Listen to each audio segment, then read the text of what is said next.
Good afternoon. My name is Monica, and I'm here to tackle another kind of film horror film. I know some of us already watch horror movies, or meron naman na talagang paborito nila yung ganitong type ng gen na nakakatakot na mga palabas. So, pag narinig natin yung horror, parang may isip agad natin. Our main idea was fear. These films will bring fear. Nakakatakot siya. It's not horror kung hindi siya nakakatakot.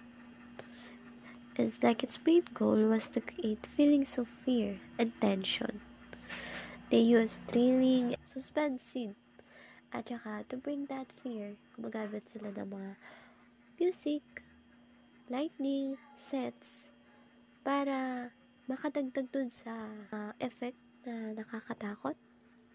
So, when we talk about horror films, we're discussing movies that are specifically made to stir up feelings of fear and tension in the audience.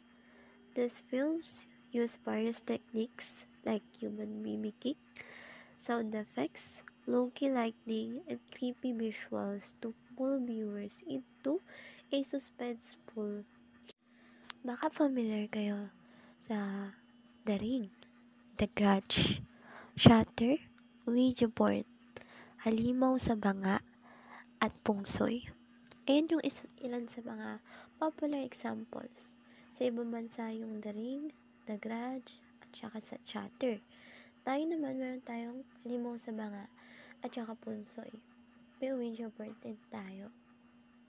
So, when we call human mimicking in music, alam niyo yung marinig nyo dun sa sound na kunyari malakas yung tibok ng puso, yung paghinga nung character, kasi parang nakaka-add siya dun sa kaba, na mararamdaman mo yung kaba nung kumaganap doon sa palabas. Okay, ilan yun sa mga example na ginagamit nila as elements na pwedeng magamit to bring out that horror film. So, the soundtracks in these films often include unsettling music that creates tension. Composers use dissonant chords, yung mga off-putting minor key, and then sudden volume changes. And eerie sounds to provoke feelings of anxiety and anticipation.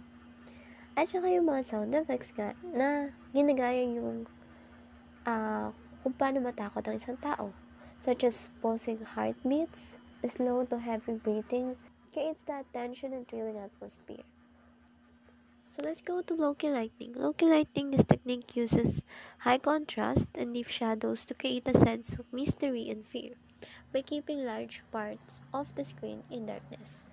Okay, example na sa The Grudge. May kita nyo yung film na yon gumamit ng low-key lighting to enhance the feeling of dread in the haunted house. The dark, shadowy environment make the ghosts more terrifying when they suddenly appear.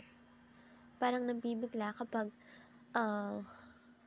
sobrang madilim. It can reveal something and merong pwedeng itago. So, pag mamit ng low-key lightning, yung mga lightning effects, nakakatulong siya para mas maging nakakatakot ang isang palabas na horror film.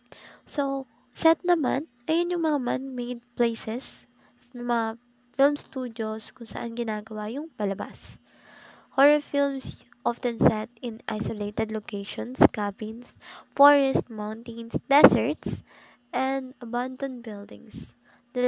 Yung mga abandoned buildings ay yung dilapidated house, yung mga hindi na ginagamit. Abandon na kasi madami ng sira or something like that. Asylums, factories, or other abandoned structures. Madalas, diba, nakaka-add siya ng effect na kapag asylum, kunyari, madilim, isipin nyo, horror siya. Nagpapatay sindi yung ilaw. Tapos, asylum siya. So, ganun. Parang pinuo siya para maging nakakatakot. Hindi lang siya about sa ghost. Iba-iba yung subgenre ng isang horror film. Meron tayong paranormal, monster, supernatural, zombie, witchcraft, vampire, psychological, at comedy. May halong comedy. Pero mga horror film talaga, yun, main goal na. Dapat kakatakot. Okay, next. Drama. Sa drama naman tayo. Nakafocus to sa mga seryoso scene. So, it often explore love or significant life choices. They tell stories about relationships and typically follow a plot where one or two main characters have struggles and face obstacles to achieve what they want. Simple. Mga drama films, yung mga normal na drama films, kinukwento dun yung kwento ng ng main character natin. Kung ano yung pinagdadaanan niya, kung ano yung kailangan niyang pagdaanan dahil dun sa mga pinipili niya. So, yung mga struggles at saka yung mga obstacle na haharapin niya para makuha yung gusto niya, nandun yun sa drama film. These films emphasize character development, showcasing realistic traits that make them relatable. The conflicts they encounter are central to the narrative, and overcoming these challenges leads to personal growth. So, diba, madalas na plot ng isang drama films is about siya sa main characters na mayroong mga struggles at kailangan harapin yung mga hinder or yung mga obstacles para makuha nila yung gusto nila. So, nandun lang yun. Naka-central siya dun. Yung narrative niya, yung kwento niya, naka-center dun sa kung paano i-overcome ng main character yung mga struggles niya, paano niya malalagpasan yun para magkaroon siya ng personal growth. Makakita tayo ng character development, and then mga relatable na scene.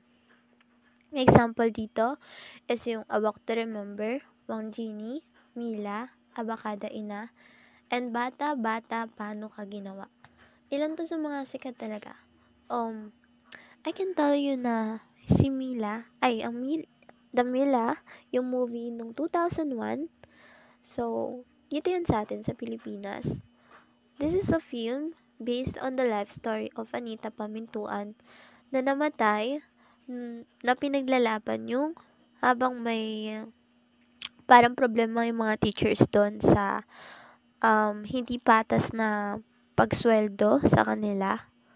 So, kasali siya doon. Habang nangyayari yun, may ginawa si Mila na tinuruan niya yung mga Mila is like an inspiration para sa mga teachers at sa lahat na kung ano nangyari habang nagkakaroon nga ng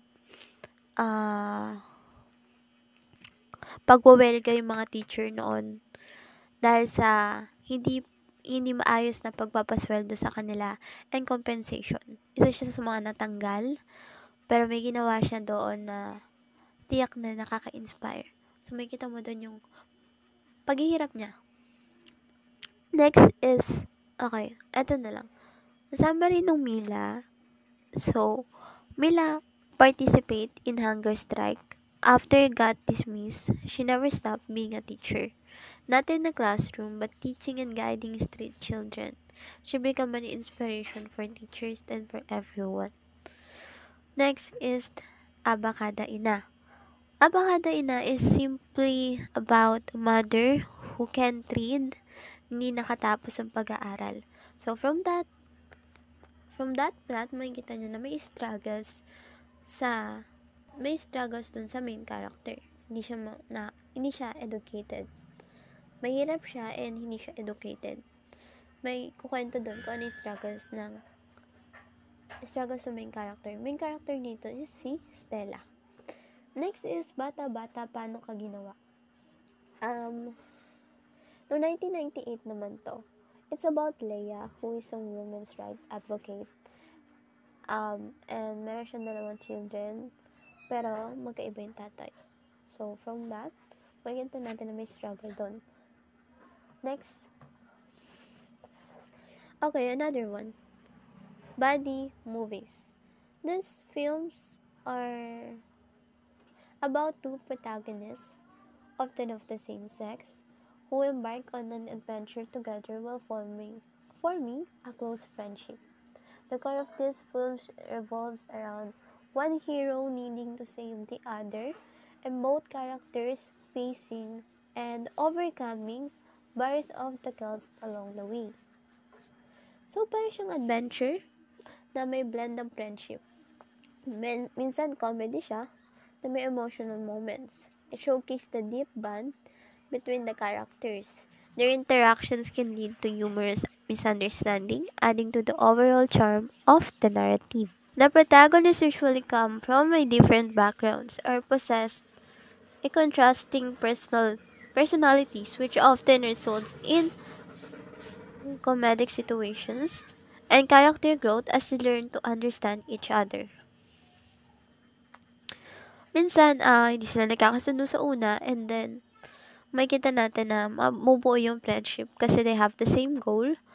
Meron silang common thing na gagawin, and then they build that friendship throughout the story. So, parang ganun yung body. When the word body, it's like friendship. Okay, ilan sa mga example dito is Shanghai Nights, Forbidden Kingdom, Shaolin Kid, Body and Soul.